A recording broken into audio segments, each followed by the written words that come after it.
I don't know how you're in shorts. Yeah. I'm sold, just like while looking at. How are you in shorts? Man? Yeah. It's, It's nice and warm in here. it's warm in here. Yeah. Just in. It started? Okay, we won't talk about shorts. No. Won't talk No about more shorts. shorts on. All right. Thank you guys so much. So talking about the communication from this morning. First, let's start in the name of the Father, the Son, and the Holy Spirit. Amen.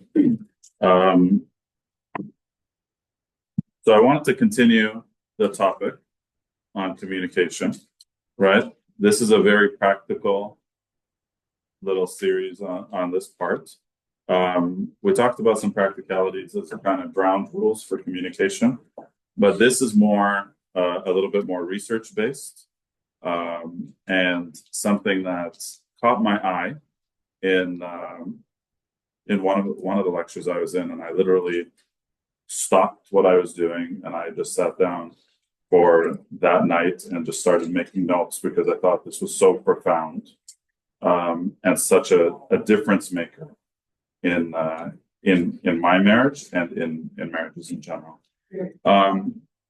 So wanting to start by something I heard recently. Marriage is not an easy thing. I think we can all agree to that.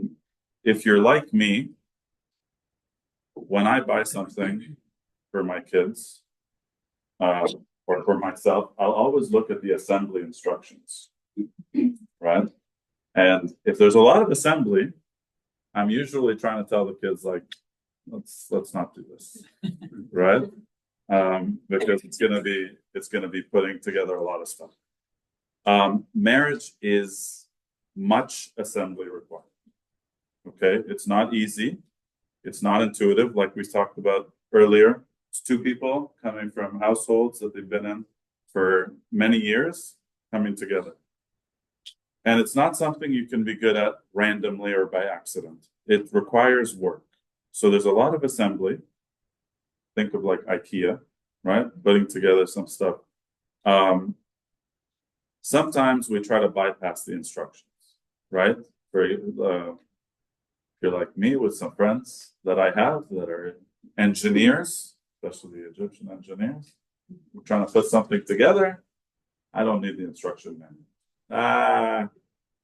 It's all good. We got this, right? And then you put it together and something's missing. You got a couple of screws that are like nowhere to be found. And we look back and we treat our marriages like this. We're just kind of winging it, not looking at the instruction manual, so on and so forth. So I'm hoping that as we kind of go through our marriages, the opposite is true. The more work we put into our marriages, the more you will gain from your marriages. And that's something that I think fundamentally, Miriam and Mechat, we were talking, fundamentally society is kind of done Disney, right? We're going to get married, we're going to love each other, and butterflies, fairies, we're going to love each other for the rest of life and live happily ever after. But it needs work, right? The goal is to do that, but it does need some work. So I'll ask you guys a question. In your opinion, why do people get married? Spiritual growth and to get closer to God. Okay, that's not the answer I was expecting. Yeah, well, that's the end. That's the answer at the end. But usually, why do people get married? Generally speaking, loneliness. Yes, absolutely. To find a companion. Yeah, culture. This is what's expected at this point. Let's get going. To get out of your parents' house. To get out of your parents' house. Have kids. Correct. Yeah, to have kids. Many reasons, right? Usually to do with attraction, feelings, trying to get out of the house, have kids, trying to do what is expected of us, right, as we go along. And in most Western societies, we're getting married because we are in love, right? And to grow in love, okay, this is kind of one of the things. Love in of itself is the feeling of love is beautiful. Yes? You're in this like zone where you're infatuated with each other. Nothing can go wrong. It's beautiful. But as you grow, right, to grow in that love, it requires intentional acts of giving and caring to grow in the love. Abu Nabshoy Wasfi at the premarital retreat, he said, love is a verb. Love is a verb. And I love that. It's what you do. It's not just the feeling of love, but also something that you do towards your spouse. So the end goal of marriage is not just marriage itself. The end goal is salvation. Okay? The sacrament of marriage centers around Christ and is filled with the Holy Spirit. And we've talked about this before. I'm sure you've heard it. The marriage is a journey with your spouse and Christ, like a triangle, right? Two self-centered people going towards Christ and getting closer to each other. Do you guys know what the crowns? You know when we get married in our church, we have crowns that are placed on our head. You're aware of this? It's not just for the photography, right? Although it's a nice picture. What's the do you know what that symbolizes in the church? King and Queen. King and Queen. Yes, but not exactly. Yes. Martyrdom. You put on the crowns. Now some people may snicker like, oh my God, the day I got married, I died. Right? But that's actually true. The day you got married, you died to yourself. And now you are one with your spouse. And that crown that we put in our ceremony symbolizes martyrdom, where we're dying to ourselves, and now we are giving all of us to our spouse. Okay? And that kind of goes with what we were talking about with agape. Love is about what you do towards your spouse, it's not just about you, right? It's not about what I'm getting, but what you're giving. Okay? So I wanted to share with you some research on John Gottman. Has anyone heard of him, John Gottman? No? Okay. So he's a leading researcher, and we're talking like 40 years. I know you guys, so we talked about him. John Gottman is a leading researcher out in the state of Washington on marriage and relationships. He's been doing it for 40 years. He's followed hundreds of couples, newlyweds, older couples, and over many years. And he noticed a trend. And he could tell in his research with 90% accuracy, 90% accuracy, if a relationship is doing well or if a relationship's in trouble. And all he would do is observe the couple communicate. That's it. And he was able to identify that how we respond to your partner when they're asking for emotional connection, how we respond is super important to marital success. He called them marital masters or marital disasters. Okay? And how we respond is absolutely key in our relationships. Okay? And by the way, this is not just marriage, it's in everything, but he focused in on marriage. Okay? Because how you deal with your colleague is not absolutely instrumental to your life or your salvation and so on. So it was one of those things that he just followed married couples. And we're talking newlyweds, older couples that have been married for 20 years, 30 years, so on. So everybody needs to share this. It's called a bid. Okay. And a bid is a fundamental unit of emotional communication. Now, what in the world does that mean?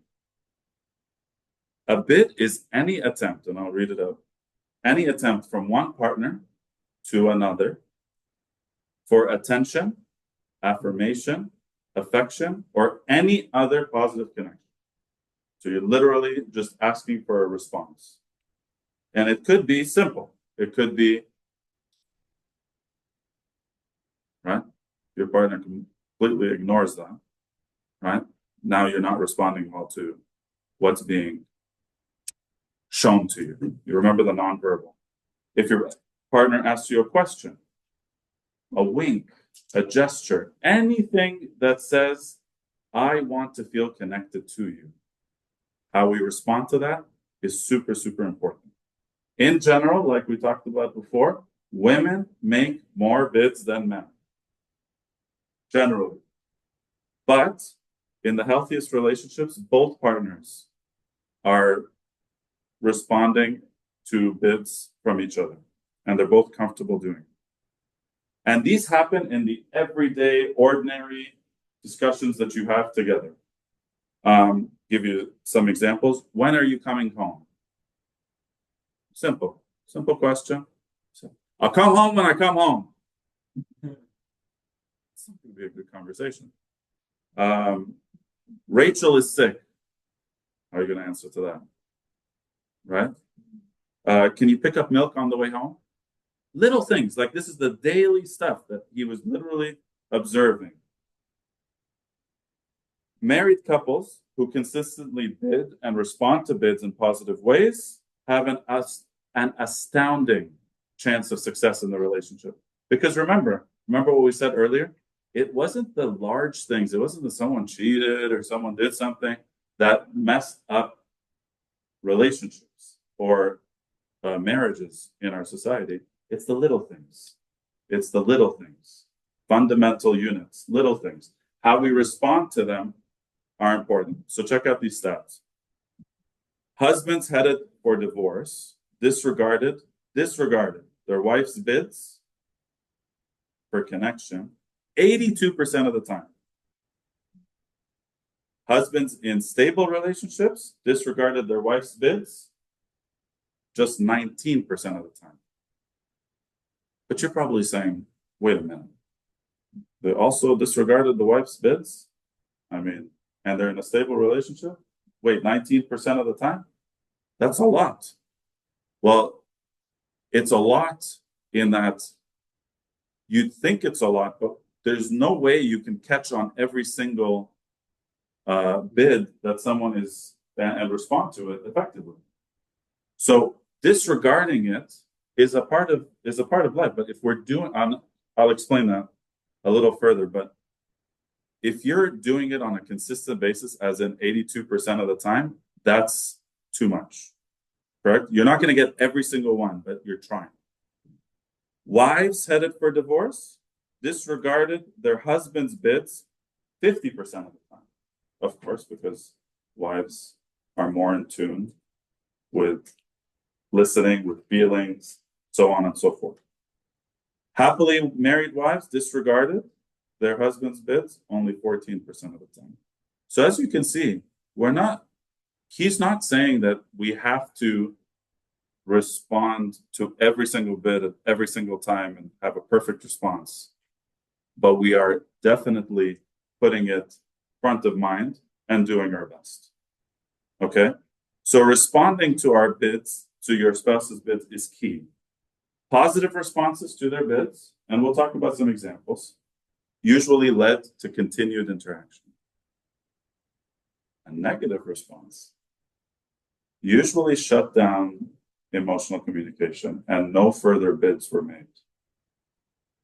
Right? Usually shuts, and this is crucial because, like we talked about in the first talk, all of us humans, we do not want to be rejected. We do not want to be, we try to avoid pain at all costs. It's just human nature. If you're trying to bid or speak with your spouse and you're trying to be positive and you want a response and you don't get it, if that happens on a regular basis, that's difficult. That's difficult to deal with. And that's what he's kind of alluding to. Negative responses to bids usually doesn't allow the person to continue bidding, doesn't allow the person to continue having that emotional connection. So it's important. 3 ways we can turn in response to our bids: turning towards, against, or away. Okay, we'll do each one. Turning towards our spouse's bid starts by paying attention. All you need to do is recognize that a bid was made. That's it. And you'll start noticing a ton. Here's an example. One person makes a joke and the other person laughs. That's it. That's responding positively, turning towards your spouse. Here's another one. A man points to an impressive car and his wife nods. Says, well, yeah, I agree. That is an impressive car. You'll notice the opposite when we talk about the others. It sounds pretty simple, but how many times we miss this is astounding in over years of emotional connection and communication. So making eye contact, attending, listening, doing the things we talked about, communicating, I hear you, I'm interested in you. I'd like to be with you. I want to hear your side of the story. These daily communication, they add up. They do add up. Okay? And this is what he was saying is super important. Marital masters, it's not that they don't fight. They don't disagree. They do disagree. They do fight. But even when they do disagree or fight, they're able to stay connected and engaged with each other. They do not show contempt or criticism or any defensiveness. They do not show that. So turning towards on a regular basis is one of those things that helps us build that emotional communication or that emotional connection. And that happens by our communication and paying attention to it on a regular basis. The beauty is, you guys are relatively young in your marriages. Over time, this can be forgotten and bad habits can really seep in. You don't have to let bad habits seep in. And it's not magic. It's very simple. We just have to pay attention to it. Let's take a look. Check out that view. Turning towards. Wow, that's amazing. Okay, we'll go through some of the other things. Partner comes from behind you while you're doing the dishes, wraps their hands around you, and you embrace the hug. That's it. That's what we're talking about. Here's about turning against.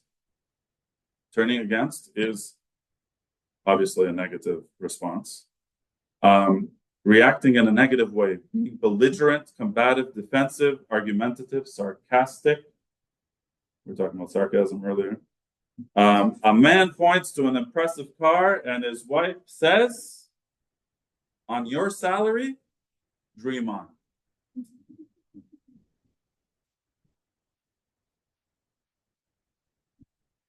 A wife asks her husband to talk, and the husband says, and what are we going to talk about? And the wife tries to rebid, tries to connect, and says, well, we were thinking of buying a TV. We could talk about that. And the husband says, what do you know about TVs? We're turning against. After that, nothing was said at all. Bids stopped. This usually obviously leads to withdrawal for one person. And in the research, turning against is destructive in many relationships. If you're doing this on a regular basis, this is obviously not something we want to be doing. but who turn against, they do get, there's still problems in their marriage, and there's divorce and so on, but it's not as profound as turning away. Turning away is the most dangerous. And turning away is ignoring or acting preoccupied or acting too busy or acting you're in the middle of something. You communicate a lack of interest. A man points to an impressive car, and his wife wouldn't bother to look up. Now, of course, a man or a woman, I'm not saying.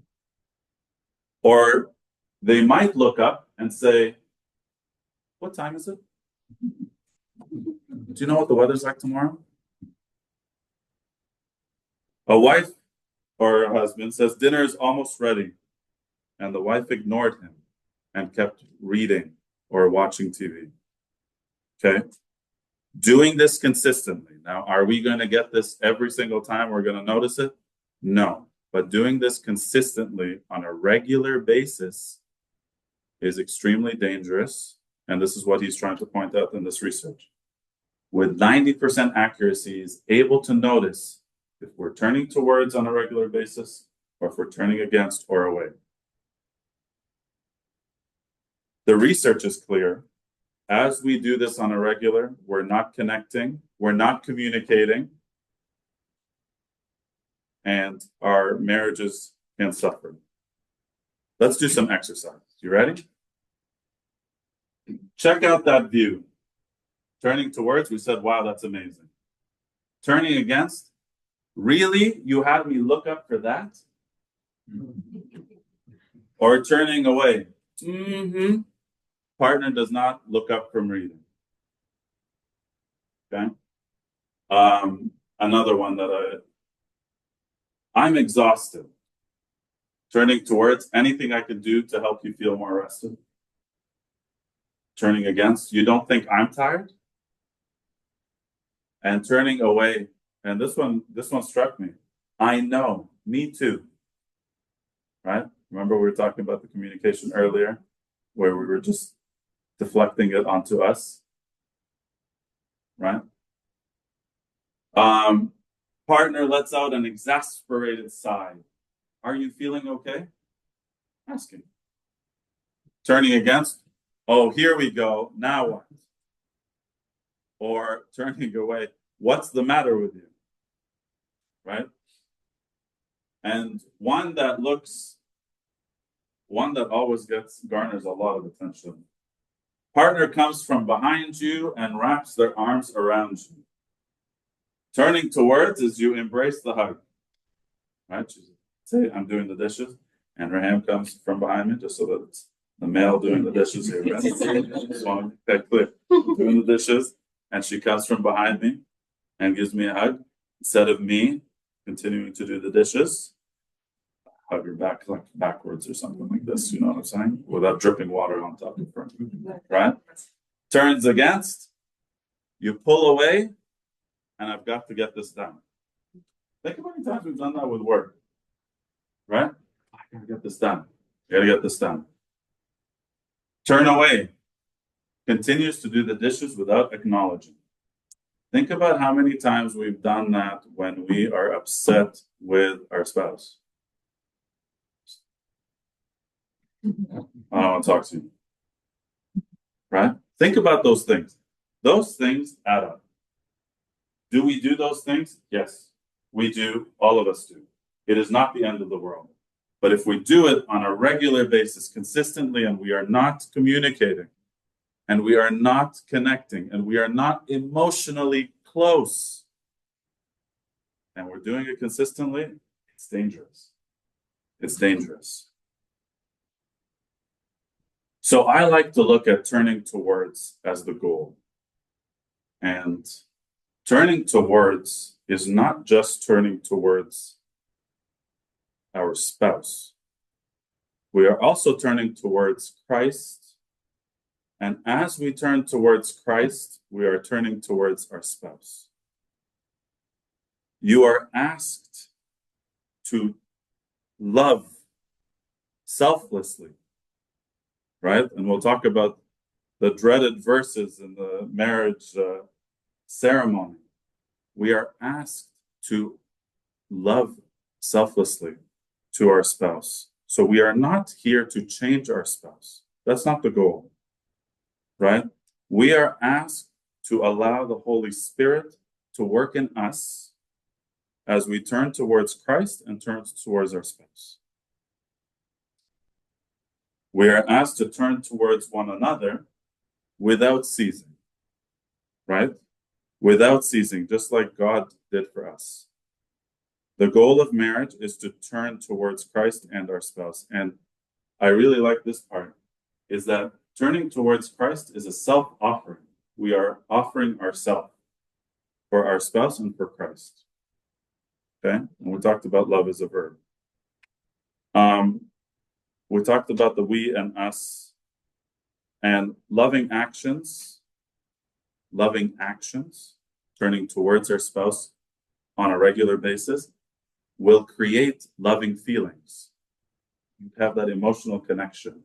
We all long for the emotional connection, and we all long for that communication that we always have together. And an engagement, it's pretty easy, right? Like we're on the phone for a long period of time. Oh, it's beautiful, right? But what happens when things start to get busy, or we got someone who always leaves their sock on the floor, or the sink, it's got toothpaste, right? That's enough examples. Should I keep going? It's enough, because there's some stuff. But what happens when those things happen? Are we making our I statements, or are we be like, "You're such a slob," right? Are we doing these things on a regular basis? I kid, but it's something that as we get busy and as we get tired and as we go through life, we forget these things. And it's a form of communication that, how in the world am I supposed to communicate with you if I'm all like ready to like get upset because I'm upset about this, and we're not turning towards each other, and then we have no emotional connection. So how do we change that? The beauty is, it's all within our power and within our grasp to just do small things, turning towards each other on a regular basis. Small things. Biblical commands for marriage. Here we go. Don't throw in. Nobody has any apples. Look, we talk about this on a regular basis. I'd like to maybe switch it up a little bit, right? If you notice, wives submit to your own husbands, right? And then husbands love your wives.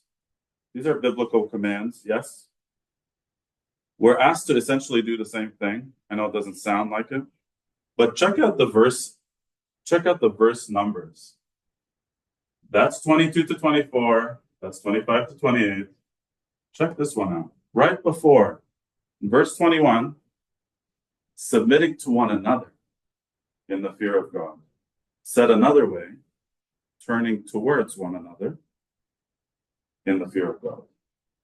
On a regular basis, nobody's over the other. It's completely equal. And we are submitting to each other. Turning towards is a form of submission. Towards each other on a regular basis. And the research, even though he's not doing theological research when he's doing this, the professor who was doing it did make the theological connection, and I'm sharing that with you now, is that,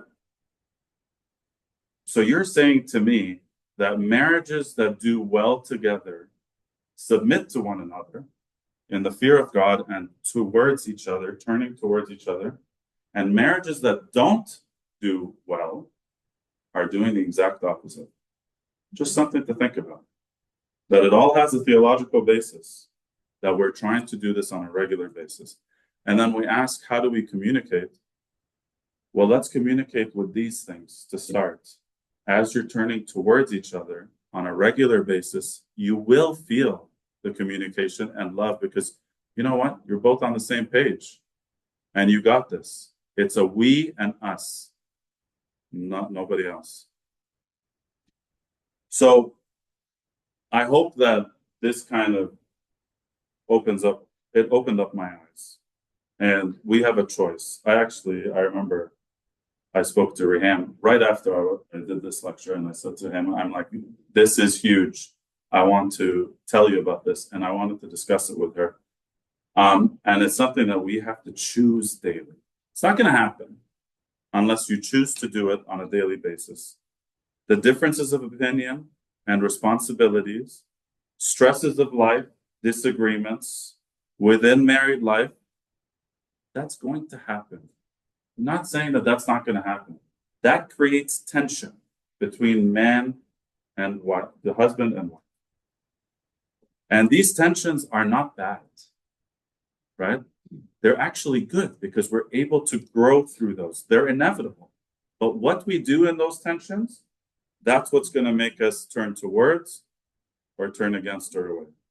So in that tension, we are asked to turn towards our spouse, to confess to our spouse, as opposed to get all upset. We're asked to love rather than hate. You can choose these things. And in that tension, we continue toward Christ in prayer and turn toward our spouse in love. Okay? So I love this line. Marital spirituality, as it is lived out, becomes a constant journey of returning towards Christ by returning towards our spouse. Constantly turning towards our spouse on a regular basis. Okay, I'll play a little video now, and then we'll discuss some stuff. In this video, it's kind of like a little recap. There are two males, because everybody starts snickering. There are two males in the video. So everybody relax. They'll get all Your partner let out an exasperated sigh. In that fleeting moment, you have a choice. Keep going about your day or ask what's on their mind.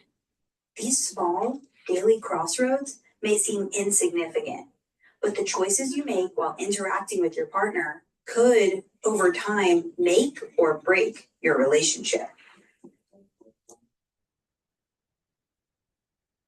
The sigh is what relationship researchers, Doctors John and Julie Gottman, would call a bid for connection. Bids can be small or big, verbal or nonverbal. We can choose to turn towards our partner in these moments and accept their bids, or turn away from them and ignore their bids. The Gottmans have spent the last 4 decades studying thousands of couples to answer the question, what separates the relationship masters from the relationship disasters? They found a critical difference in how each type of couple responds to bids for connection. In these moments, masters turn towards each other 86% of the time. Disasters turn towards each other only 33% of the time. A tendency to turn towards your partner forms the basis of trust, emotional connection, passion, and a satisfied sex life. When couples break up, it's usually not because of big issues like conflict or infidelity. More often, it's a result of the resentment and distance that build up over time when partners continually turn away from bids for connection. So take a page from the Relationship Master's Playbook. Notice when your partner makes a bid. Show interest. Ask questions. Nod. Listen and put away your screens. Choose to turn towards your partner. Dude.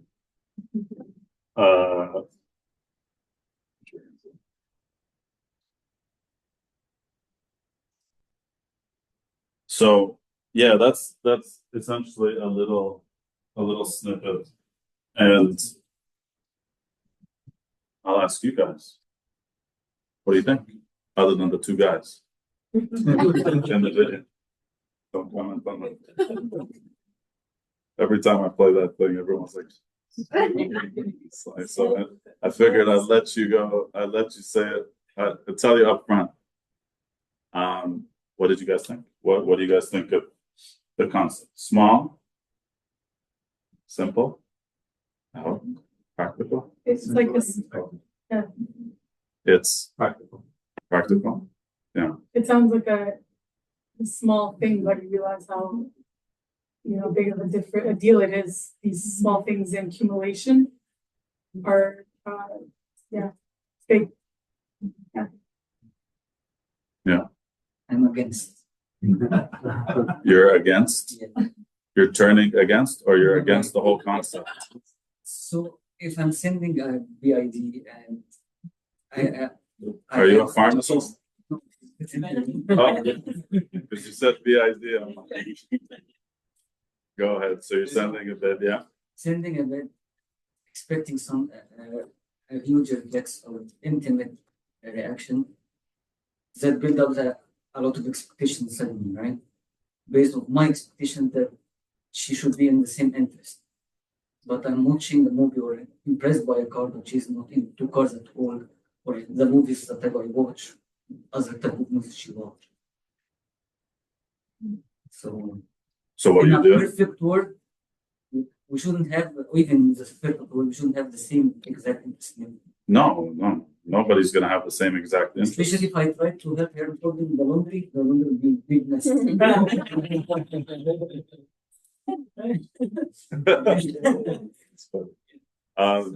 No, that's a very good point. And we're not talking about large things. We're talking about little things.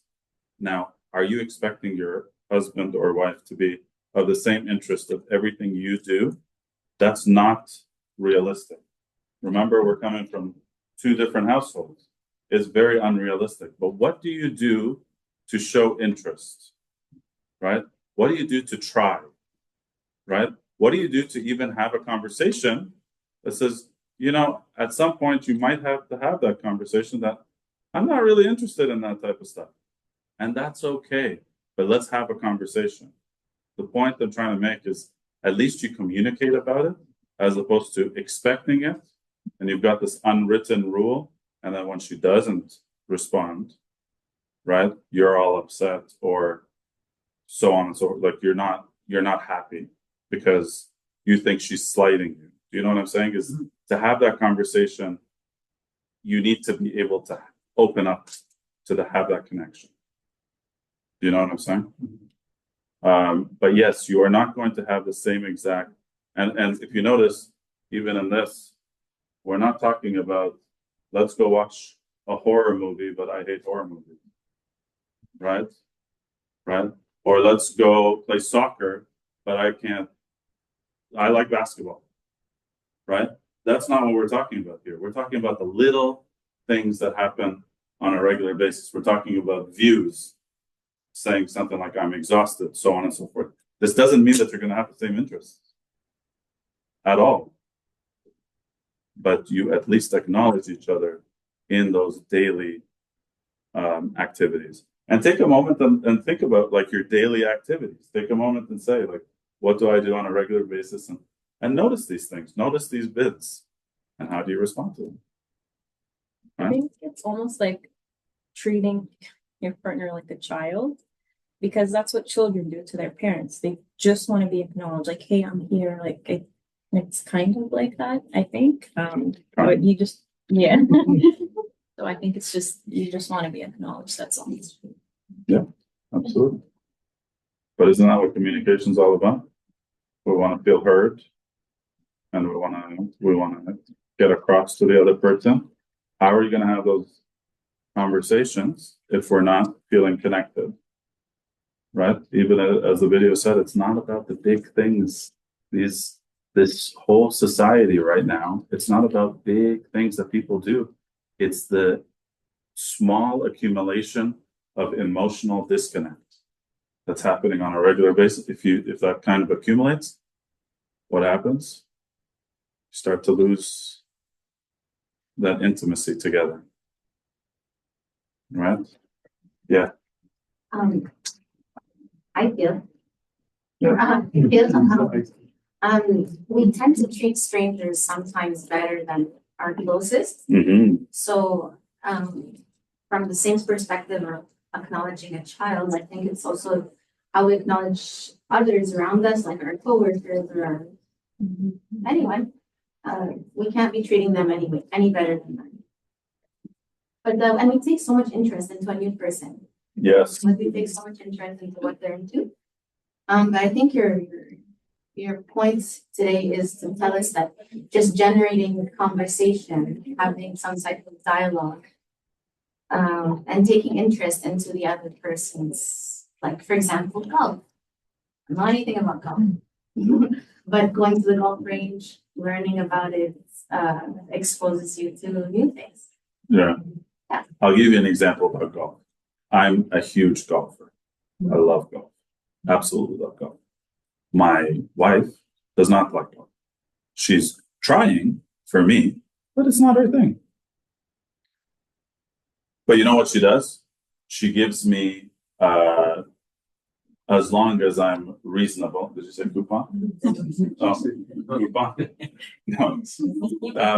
She gives me, she responds positively to me because she knows that I really enjoy golf. But as long as it doesn't interfere with what needs to happen at home, right? So for example, if I'm able to golf in the morning while the kids are in school, great.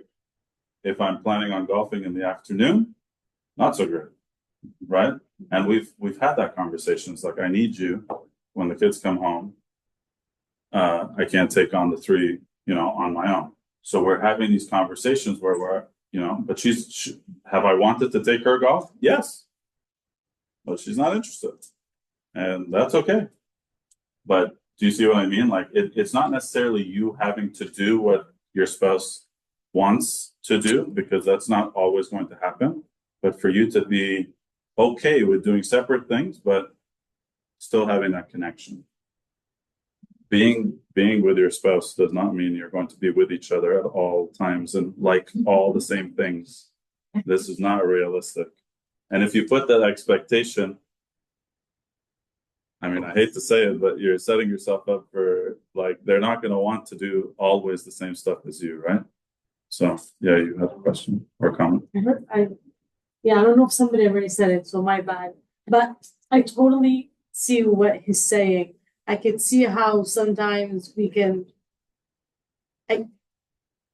Is it fair to say the person who's giving the bid should also hold themselves accountable for not setting expectations?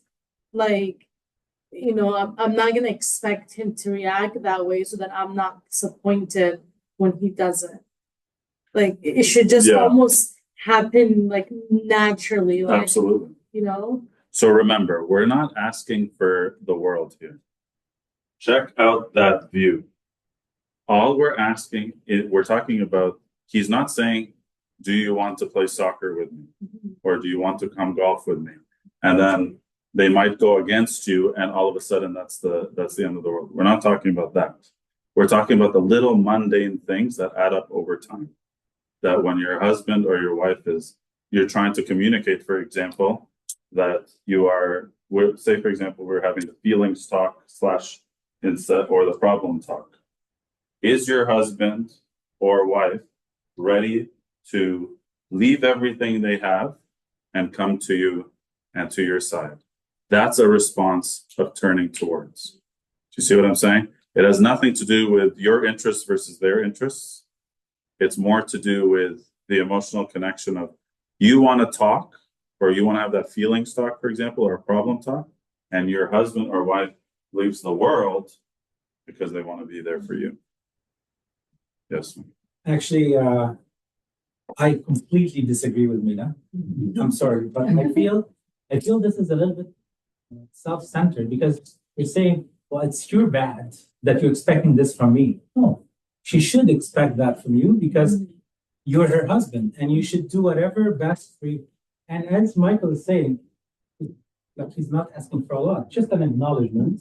So we have to really self-reflect and see what are we about. Like if we're gonna do this, it's like taking the easy way out. Oh, she shouldn't because she knows I'm not interested in this. So she shouldn't send this message. You should no, she should, and she should expect it, and you should get out of your comfort zone and you should try to do whatever is best for your spouse.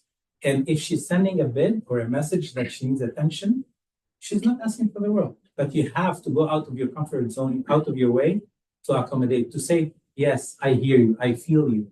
And a little things will, and then maybe by time you should even go a little bit more in doing so and liking, although that's not what Michael, what she's saying more and more and getting more interested in. But in the time, for the time being, get out of your comfort zone. And yes, don't say, for example, I shouldn't say Mariam's wrong by doing this because she knows I'm not interested in. No, it's my bad, not hers.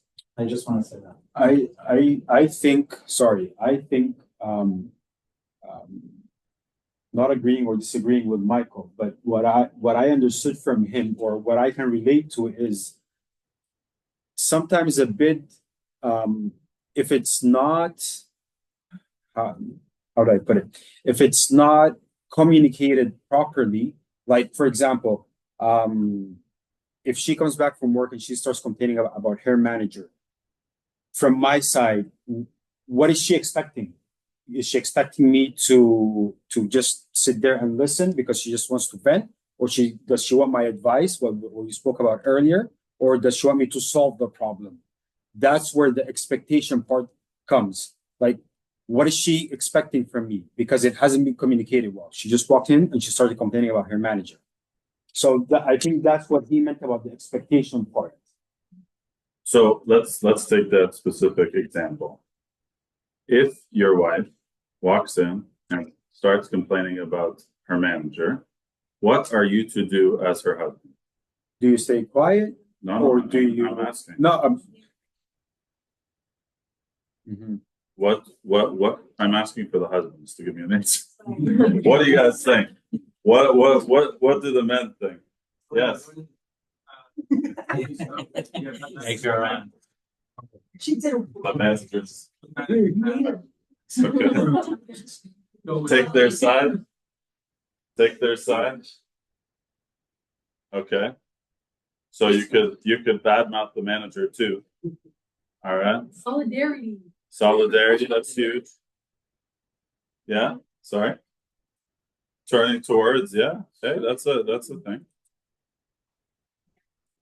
Are all examples of forth, depending on what she wants in the conversation. What he's talking about is like turning away, not caring. Like all three options are still turning towards. Yes. Whether you're listening, giving advice, whatever, those are all caring. Yes.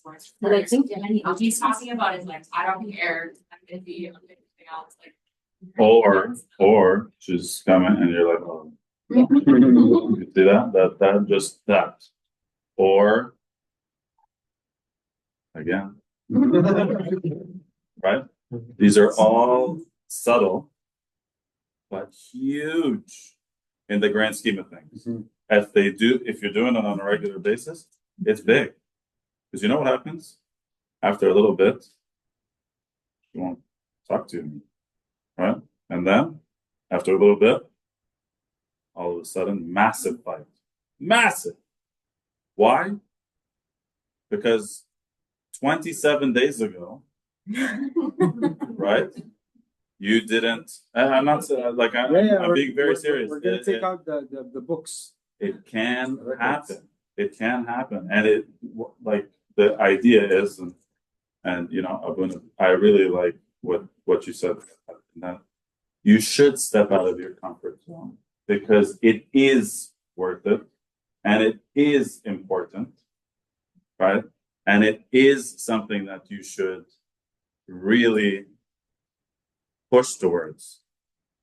Yeah. I just wanted to say that I think that this bidding situation does not happen in a vacuum. There's dynamics to a relationship. There's issues in the relationship that may produce some of the responses of turning against. So like, for example, you don't think I'm tired as a turning against response to I'm exhausted.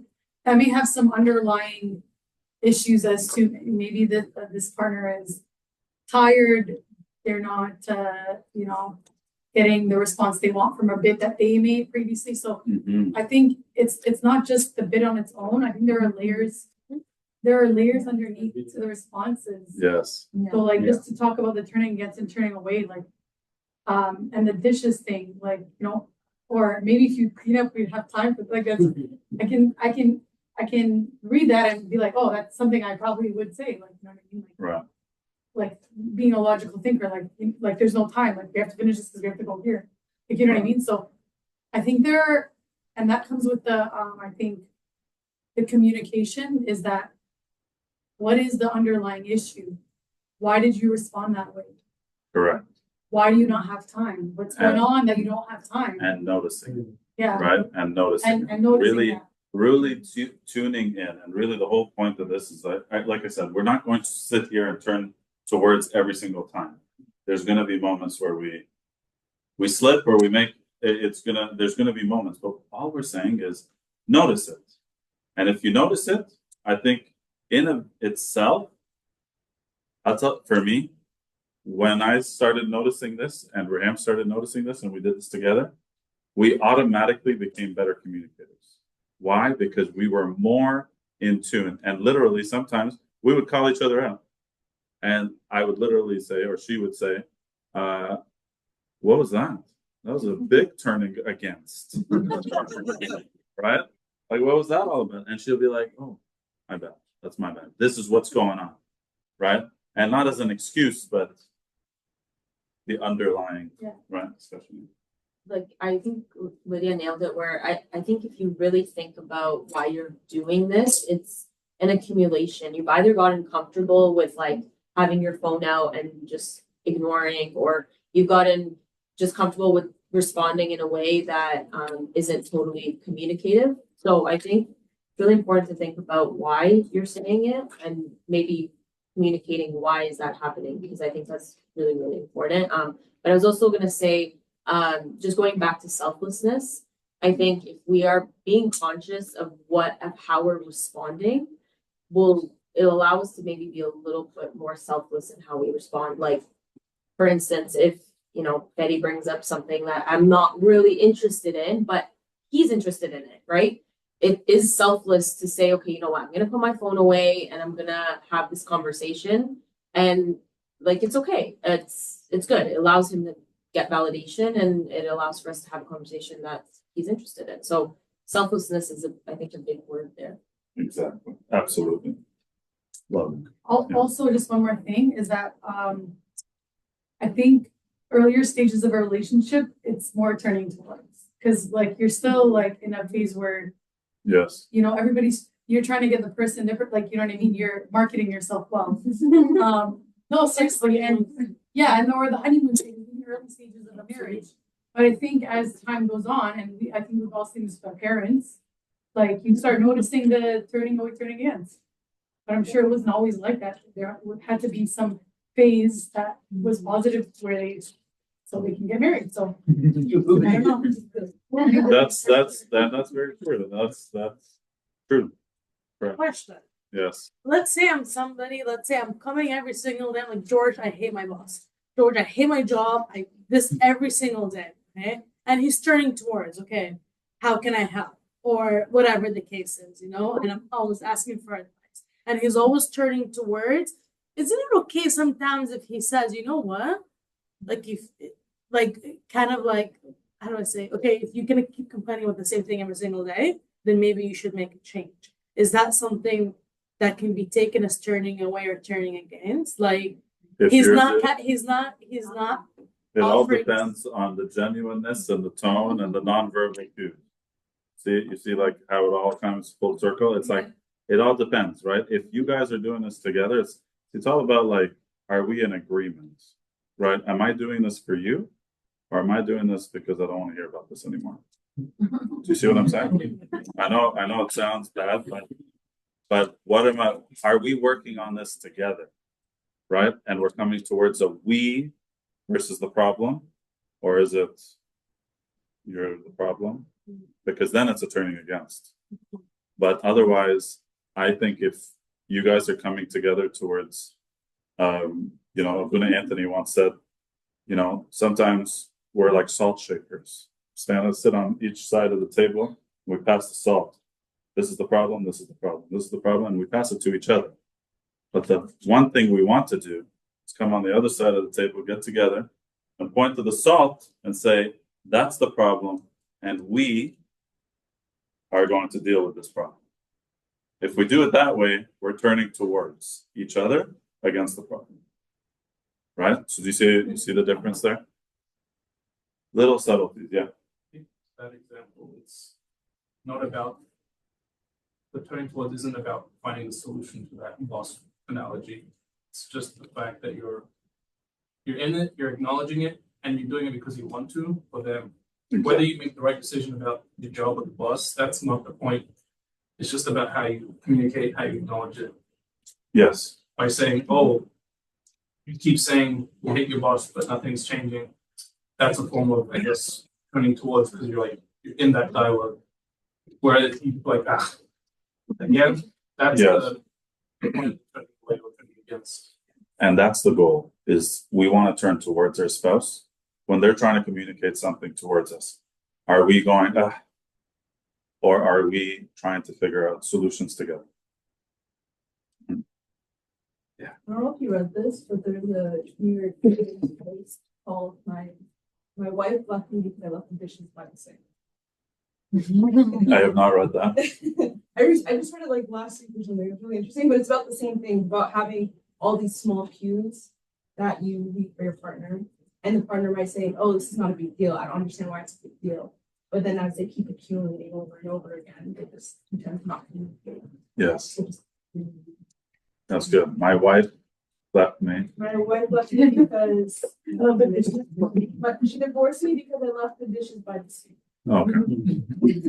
I very that's that because 5 minutes ago I turned towards mine and said, I'm gonna try to wash the dishes more often. Good man.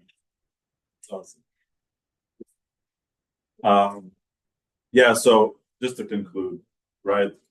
This is not magic, right? Turning towards our spouse is not magic. If we're not doing it, it's okay. It's totally okay. Now notice it, learn it, practice it, master it, and you'll be able to have stronger emotional connections. The little things over time, they do add up, right? Dishes, right? We're talking about that. The goal of marriage, turn towards Christ and our spouse without ceasing. Talked about selflessness. Turning towards Christ and our spouse is a self-offering. Self-offering. No matter what you got going on, I got my wife, right? Even if the kids have a problem, I got my wife. I got to take care of my wife, right? As long as the kids are not going to hurt themselves. So I got to take care of my wife. We talked about the pronouns and making the choice to turn towards daily. Okay? Thank you guys so much. Of